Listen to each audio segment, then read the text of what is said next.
আপনার কি মনে হয় একটি ৫৭ তলা বিল্ডিং তৈরি করতে কত সময় লাগে? ২ বছর, ৩ বছর? হাজার হাজার শ্রমিক কংক্রিটের ট্রাক, বাঁশের মাচা এবং ক্রেন দিয়ে দিনরাত কাজ করলেও সাধারণত এমন একটি বিল্ডিং বানাতে কয়েক বছর লেগে যায়। কিন্তু চীনে একবার একটি ৫৭ তলা টাওয়ার মাত্র ১৯ দিনে বানানো হয়েছিল। আরও অবিশ্বাস্য বিষয় হলো আরেকটি ১০ তলা অ্যাপার্টমেন্ট ভবন তৈরি করা হয়েছিল মাত্র ২৮ ঘন্টা ৪৫ মিনিটে।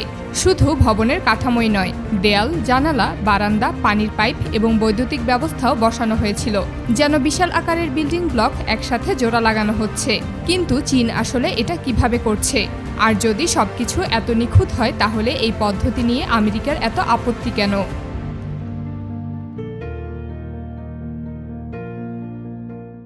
২০০৮ সালে চীনের ইতিহাসে অন্যতম ভয়াবহ ভূমিকম্প সিচুয়ান প্রদেশে আঘাত হানে। ভূমিকম্পটির মাত্রা ছিল প্রায় ৮। বিভিন্ন আন্তর্জাতিক প্রতিবেদনে বলা হয় এতে প্রায় ৭০,০০০ মানুষ মারা যায়। স্কুল, হাসপাতাল এবং অ্যাপার্টমেন্ট ভবন কয়েক সেকেন্ডের মধ্যে ধসে পড়ে। সেই সময় ঝ্যাং উইয়ে নামে একজন ব্যবসায়ী এমন একটি বিল্ডিংয়ের আইডিয়া বের করেন যা কারখানায় তৈরি করা যাবে, খুব দ্রুত জোড়া লাগানো যাবে, কম কংক্রিট ব্যবহার করবে এবং ভূমিকম্পের মতো বড় দুর্যোগ আরও ভালোভাবে সহ্য করতে পারবে। সেই কারখানাটি এখন প্রায় ২,৩০,০০০ বর্গমিটার আয়তনের, যা ৩০টিরও বেশি ফুটবল মাঠের সমান বড়। এই কারখানায় একটি বড় বিল্ডিংকে বিশাল বড় বড় অংশে ভাগ করা হয়। দেখতে এগুলো অনেকটা বিশাল শিপিং কন্টেইনারের মতো। এসব মডিউলের ভেতরে আগে থেকেই দেয়াল বসানো থাকে, মাঝে তৈরি থাকে জানালা, বারান্দা, বৈদ্যুতিক তার, পানির পাইপ এবং বায়ু চলাচলের ব্যবস্থা বসানো থাকে। কিছু অংশ এমনভাবে তৈরি করা হয় যাতে পরিবহনের সময় ভাঁজ করা যায় এবং সাইটে নিয়ে গিয়ে আবার খুলে ফেলা যায়। যখন মডিউলগুলো প্রস্তুত হয়ে যায় তখন সেগুলো ট্রাকে করে নির্মাণ সাইটে আনা হয়। এরপর ক্রেনের সাহায্যে একটির উপর একটি বসানো হয়।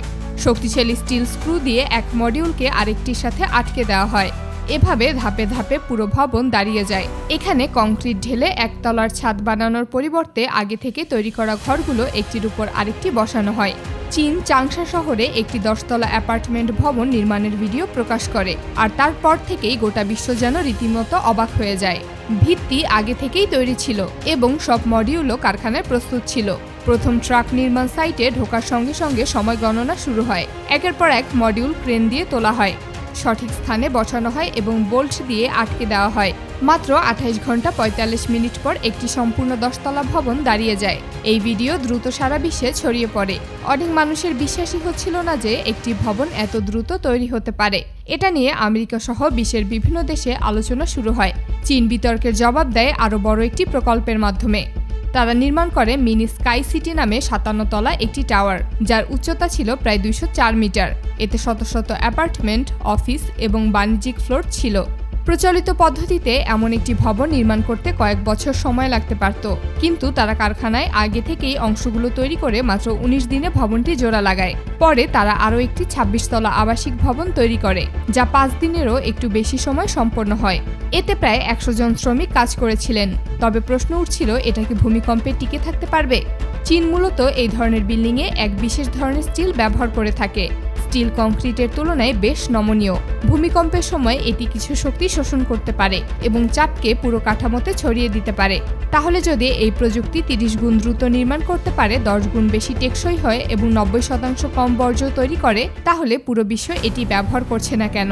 এর উত্তর হলো চীন তার নিজের দেশেই এই প্রযুক্তি নিয়ে ব্যাপক পরিসরে কাজ শুরু করে দিয়েছে।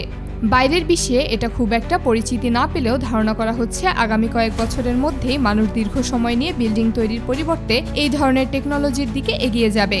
ইতিমধ্যেই চীন, সিঙ্গাপুর, আরব এমিরাতস এবং আরও অনেক দেশ যারা আবাসন সংকটে ভুগছে, তারা ইতিমধ্যেই এসব প্রযুক্তি ব্যবহার বাড়ানোর দিকে এগিয়ে যাচ্ছে। তারা এখন আর প্রশ্ন করছে না যে এই প্রযুক্তি ব্যবহার করা ঠিক হবে কিনা, বরং তারা জানতে চাইছে কত দ্রুত এটি বড় পরিসরে ব্যবহার করা যায়।